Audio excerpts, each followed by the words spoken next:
recording, just so you know. Okay. Today's fellow fasting foodie friend has just passed her 1-year fasting anniversary. She's lost nearly 40 pounds using mostly OMAD and is very close to a healthy BMI weight.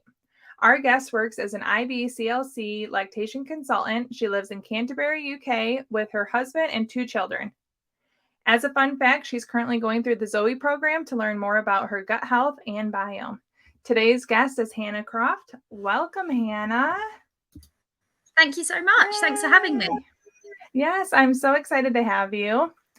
So the first question of the day, are you fasting or are you eating currently? I'm fasting. Yeah, I'm awesome. Am I about 20 hours in, I think.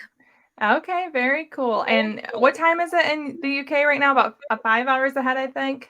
Yeah, it's about 2 p.m. Okay, so are you going to break your fast shortly after this? No, I'll wait till later this evening. So I'll get everybody sorted for dinner, and then we'll eat later on. Okay. So what do you have? What do you have during your fast? I have black coffee here. Black coffee and sparkling water. I've got a soda stream. Did you have soda streams in the US? We do. Yeah, my husband has one that he likes to add all the sugar to it. Yeah, my children love the syrups to make them the soda drinks, but I just love sparkling water, and actually it's been so helpful for me in fasting to have that on hand, because it does feel like you've got a bit of a special drink. It's not just water out the tap. Yeah, and you know what's funny? I buy sparkling water. I have never made it, and I don't. Every time someone brings it up to me, we use it so much for like sparkling lemonades or juices. He uses it. Yeah. I've never used it, and every time I'm like, I don't know why. Yeah, you should. I need to use that. Yeah. Okay. So can you go through what your personal fasting and eating windows look like on a day-to-day basis? Do you have a regular routine? Pretty much. So I've been fasting now for a year. The weekend just gone, actually. So I am kind of in the real swing of it.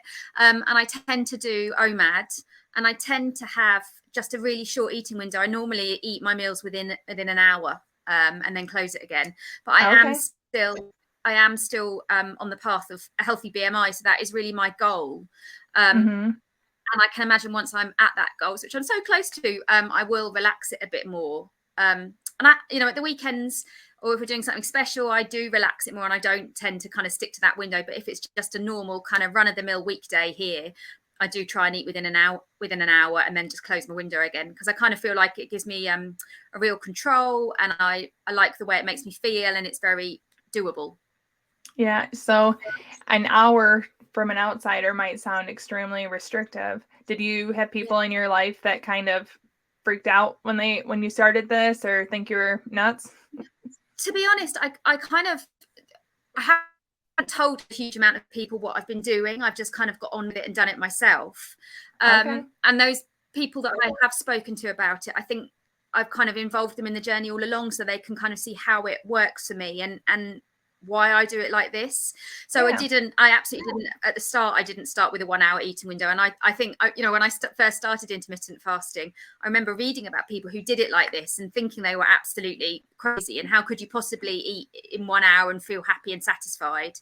But it's very much this is what my patterns evolved to, and what feels comfortable and good for me.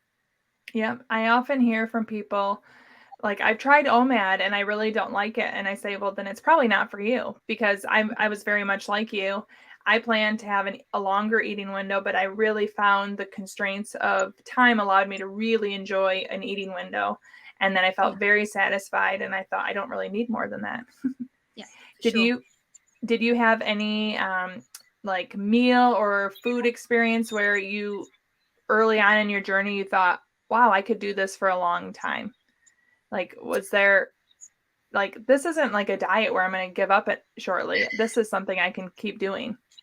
Yeah, I think right from the start, very, very early on, I realized that this was something that was long term, and that I wouldn't go back from, because it was working and I felt good and I was enjoying my food, and I felt I had a much more positive relationship with not just food, but with my body as well. I didn't feel I was in conflict with my body anymore. It felt like we were we were working as kind of cohesive unit, as opposed to I was doing my best. I was trying to follow all the guidance and eat, little and often, and make healthy food choices and all the stuff that we're told you should do, and it just wasn't working for me. And I felt angry with my body a lot of the time, and in conflict. So I think that the peace that comes for me with fasting is what will make me do it forever. Yeah, I'm right there with you. I've done a million diets and I've never had peace until fasting, because it's not the diet, it's the lifestyle and the freedom it gives you. Absolutely. Yeah. So one question I get common, you mentioned you have 2 children, they're 11 and 7. I have 3, but I have an 11-year-old and an almost 7-year-old. Do your children, how do they react to the fasting? Does it second nature?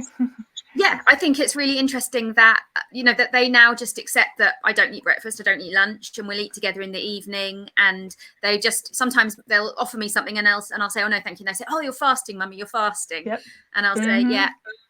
So I think things become part of your rhythm and routine so quickly, don't they? That I think they just think it's normal now. And I think one of the things that I find really quite moving about fasting, and one of the things that is just so beneficial for me, is that I've always struggled with my weight and my body and this relationship with food, because I love food, and I always it's that conflict again. And I feel like I see my daughter particularly have a similar relationship with food. Like, she really enjoys food. And I feel very fortunate that I have the skills now, and I know the techniques that, should she find herself in a situation where she's in it's a less than healthy relationship with food, like I have had at point, I have the tools to be able to help her, and that feels very special. And like it's a bit like having a secret that you're in on the secret, that you know how it works now. I think back to when I was dieting, and I don't know if you have a long history of diets, but anything I've ever done, like Weight Watchers or calorie counting, if I thought of, I wouldn't want my kids, especially my daughters, because they were older when I did more of that, I didn't want to pass down those practices to them. And I feel none of that with fasting. So it's absolutely right. Like, you feel like you have something that you can share and be excited to share with them if they ever need it, or even just for health. Yeah, absolutely. We have this understanding of how our bodies work. That is, it's a real privilege, isn't it? It really is. So within your eating window, do you follow any sort of a diet? No, not really. I mean, at the moment, everything's a bit different at the moment, because I'm in the middle of the Zoe program. So I feel kind of super aware at the moment of what I'm eating, because you have to log everything, and it feels quite unnatural. It's quite hard work. But generally, no, I don't eat any particular diet. I think since becoming doing intermittent fasting, I do think about the choices I make around food a lot more, and what I eat has probably changed. I eat I cook a lot from scratch, definitely cut down on the processed food we eat as a family.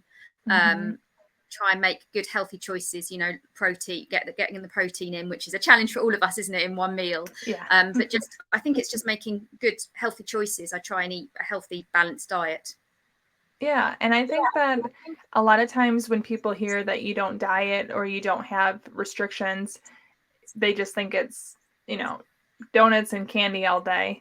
But when you only have the small eating window, you do really have to, what's going to make me feel good, what's going to be satisfying, and you really kind of eliminate a lot of the lower foods, because they're not worth taking up space in your eating window. Absolutely. So it's got to be window ready, hasn't it? Exactly.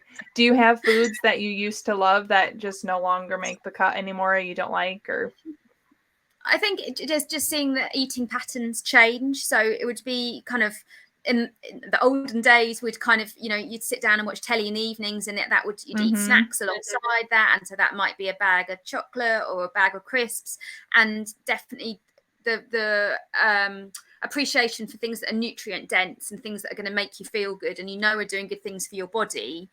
It's recognizing it's that changing kind of attitude towards food. I guess in a way it's strange in a way, isn't it? Because we have this amazing freedom with food, and yet you make very different choices. to when you're in that kind of diet brain and kind of wanting the things that aren't necessarily so good for your body.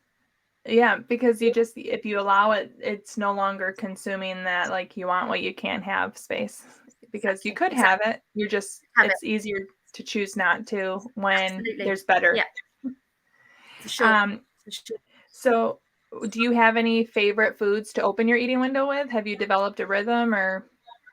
I tend to just go straight into my evening meal, to be honest. I just go for that. Quite often, I'll start with a cup of tea. Like my husband, when my husband now fasts with me a lot of the time, so we open our eating window together with that evening meal. And very often, just before we start to eat, my husband will come in and make us both a cup of tea. So that would probably be the start of it, but not always.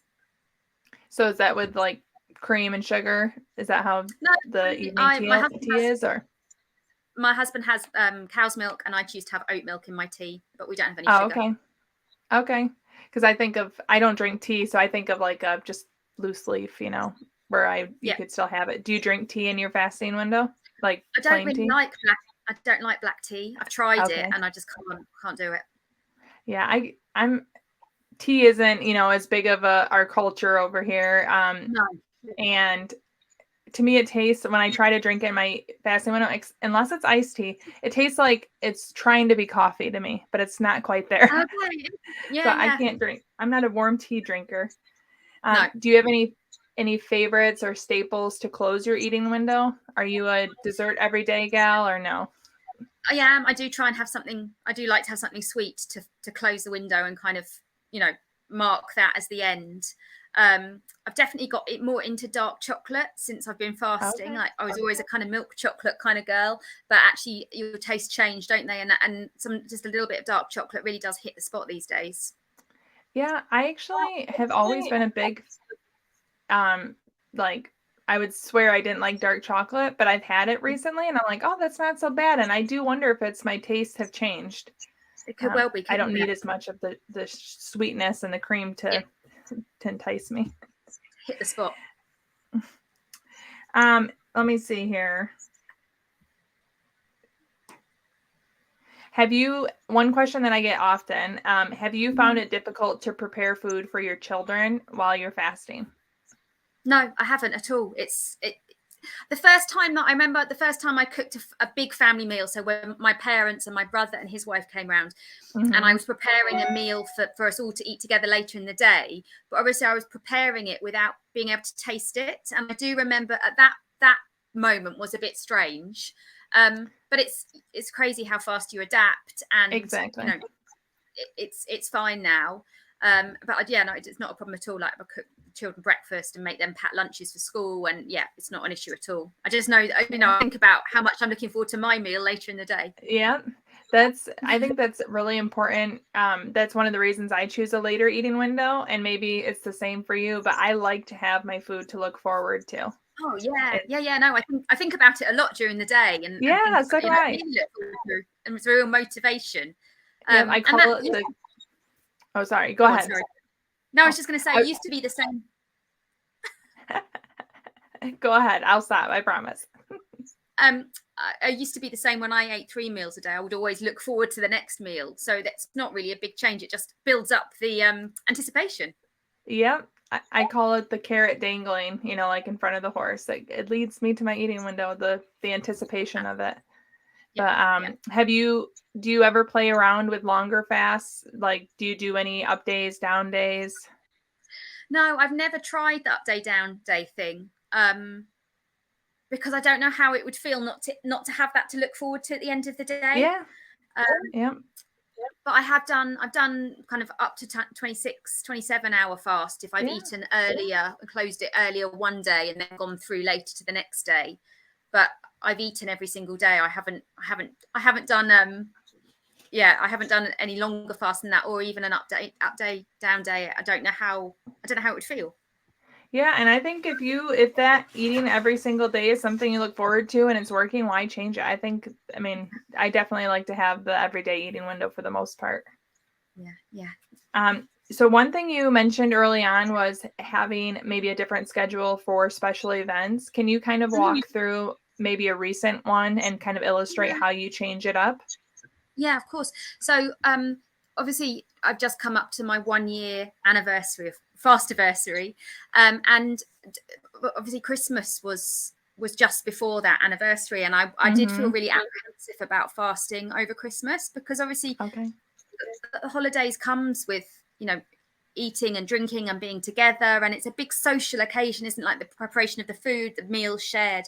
So I did feel really apprehensive about how it was fasting and Christmas were going to fit together, because historically, you know, I've put on weight at Christmas. Even if I was trying to be careful, you do end up putting on weight because you just eat differently, don't you? Your eating patterns change. But actually, Christmas this year it was a real pleasant surprise in actually how compatible fasting and Christmas were together. So I did have longer windows over Christmas. I was kind of maybe opening my window mid-afternoon and then going through to the evening. And it felt absolutely fine. It was absolutely fine. It felt really good. I didn't at any point over Christmas get that really full, overly full, uncomfortable feeling that I think you can often come a bit hand in hand with Christmas. I always felt in control and like I was really enjoying the food I was eating, even if I was eating a little bit more than I would normally. Yep. And I think that that's important for people to hear, is that you develop kind of a fasting muscle where you're able to still relax a little bit, but you know what's comfortable, and you just have developed these tools. And even once Christmas has passed, you know what to do next. Absolutely. And you just feel in control. Yeah, for sure. And I think that one of the big differences could be, you know, you have the Christmas treats you're looking forward to. If you're trying to be better in the past, you're going to either feel like you failed if you had more than you planned, or you're going to feel like you missed out. But with fasting, nothing as your practice is excluded. That's the same for me. So you're able to enjoy it without feeling like it's the last time or the only day you're going to enjoy the Christmas cookies or whatever it might be. Absolutely. And I think it takes away, I think if you do limit yourself, it puts an extra pressure, doesn't it? And I think that's when you might kind of get into those binges and eating too much. Whereas we always have the option, you can have more tomorrow if you want it. Yep, exactly.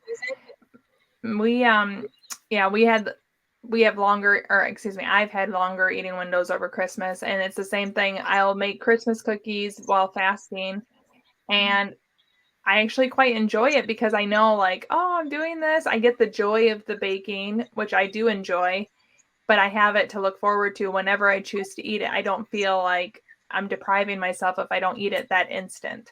And it's really a freedom that is really nice to have. Yeah. So really is.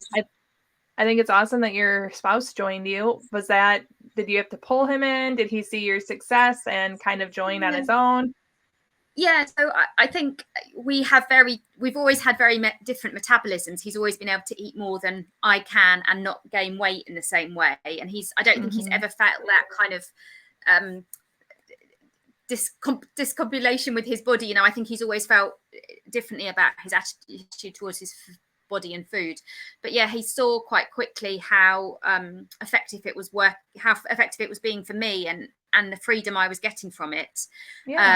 And so, yeah, he's joined me, and he's more relaxed than I am with it. So he does have longer eating windows. He wouldn't worry at all about opening his window earlier if he needed to. But for the most part, we do OMAD together. That's awesome. When you mentioned him doing it more relaxed, it made me wonder, do you track your fast daily, like start and stop a timer, or do you just... I don't. The only thing that I've done recently is as part of Zoe, as a part of kind of the company that runs Zoe, there's been some intermittent fasting studies going on, and so they've been looking at intermittent fasting and on kind of people's behaviors and snacking behaviors and that sort of thing. So I have been tracking my fasts on that, but only as part of this study, not for my own kind of benefit or interest really. I tried doing it with an app, and I found it quite stressful. So I find it much easier just to kind of go with the flow and just start and stop as I feel, you know, as I do, rather than tracking it as such. I think there's no right or wrong way to do it, but I'm at a point where I feel like I could stop, but I have a streak of like 920 fasts.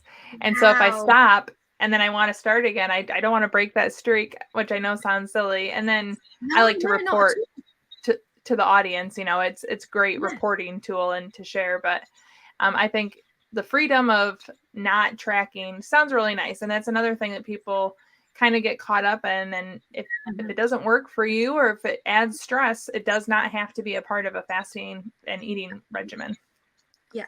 No, I definitely, when I started, because this study's only been going on, I think I'm about 100 days of telling them about what I'm fast, you know, my windows.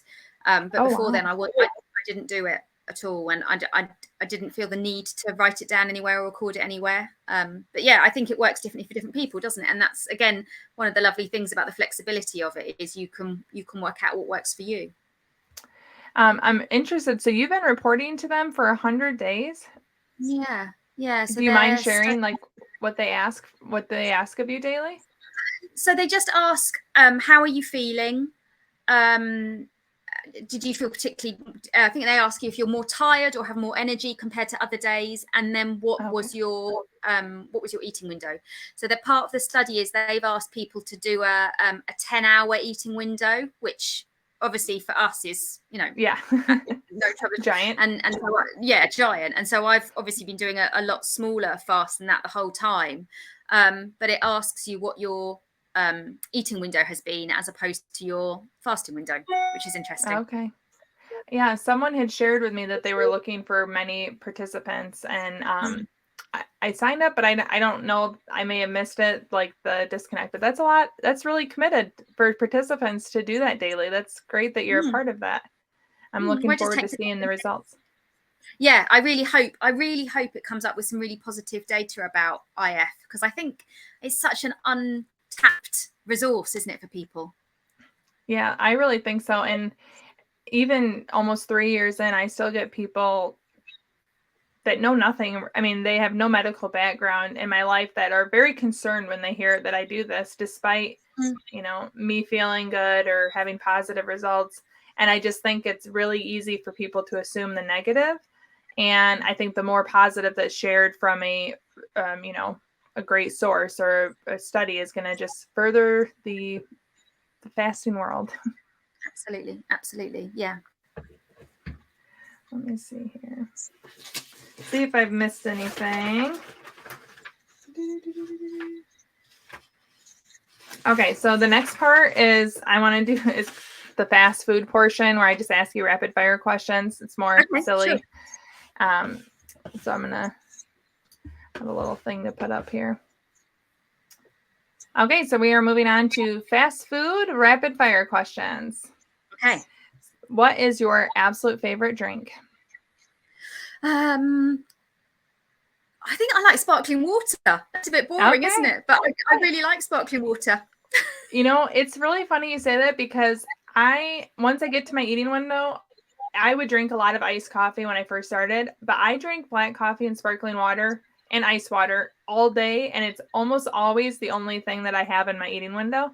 I'll add element to it, but you just drink it all the time. You really enjoy it. It doesn't. Yeah. So I don't think that's silly. I think this time last year, sorry, I was just going to say, this time last year, I would have said Diet Coke. But again, it's that evolution of your taste buds and really kind of conscious eating and drinking that, I can probably count on one hand the number of Diet Cokes I've had in 6 months now. Okay. I do still like diet beverages every once in a while, but I don't have the same addiction. When I was pregnant with my son, I was drinking, and this is horrible, I don't advise this to anyone, 2 large Diet Cokes a day from McDonald's drive-thru. I'd get one on my way to work, I'd get one on my way home, and the more I drink it, the more I wanted it. And I certainly don't have that pull anymore, thankfully. No, but we're told, you're led to believe that it's an okay drink to drink, aren't you? Because it hasn't got any calories. I mean, it's probably fine, isn't it? And it's only when you stop and think about it and you think, God, what is in it? Yeah. Oh, yeah. So what is your favorite food, Hannah? I like rocket, actually. I like the salad leaf rocket. It's one of my really favorite foods to go to. Okay. I'm not familiar with that. I think, do you call it arugula? Oh, yes. Yeah. A very Yeah, peppery lettuce. Okay. exactly. Yes, yeah, we Yeah. call it rocket. Okay. Very interesting. When you said rocket, I thought of, it's like I think a pop around here. But I was like, I know Oh, that okay. can't be right because she just said she doesn't drink much pop anymore. So what's a weird food combination that you love if you have one? I don't know if I have any particular weird. I think I'm quite conventional. Okay. Yeah, Nothing wrong because with I've seen on your social media you've really been enjoying avocado and cottage cheese, haven't you? Yeah. Yeah. And that seems weird to you? See, I don't even think that seems weird. I didn't think of it on my own. It's unusual, isn't it? Yeah, I would have never put it together on my own, but I saw it and it is actually really good. Yeah. Do you have any controversial food opinions?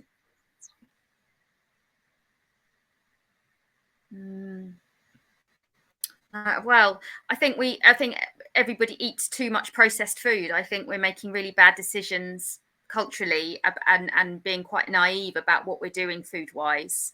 Yeah. I don't know if that is particularly controversial, but I am very aware of kind of watching other people eat now, and hopefully from a very non-judgmental place, because you only know what you know at the time, don't you? But I think if people were more conscientious about the food choices they were making and actually what we were putting into our bodies, I think we'd have much less of a problem with kind of obesity and health issues as a result of that. Yeah, it's certainly not controversial in the sense of absolutely it's right, but it's people don't want to hear it or face it. So no. Including probably myself, to be honest.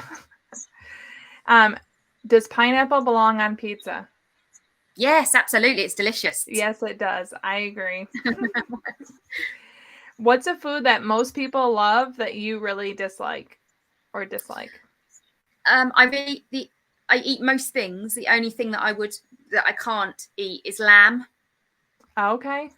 And is that pretty common? I don't know. I just really don't like the taste of it. And it's something that I never cook with. Okay. Yeah. I very similar around here. We have deer. Do you guys eat deer? Oh, no. But it's called venison, but we have a large deer population and I can't do it. I grew up with uncles, grandpa, they would hunt and I'm just like, no, it's not for me. No. And if you could pick your very last meal, what would that perfect meal be? I think some really nice salad with lots of vegetables, some seeds, and maybe nice steak. Okay. And maybe some homemade chips or fries. Really crunchy in the oven. Oh yeah, that sounds delicious. Awesome. And homemade mayonnaise. Oh, homemade mayonnaise, yummy. With your fries?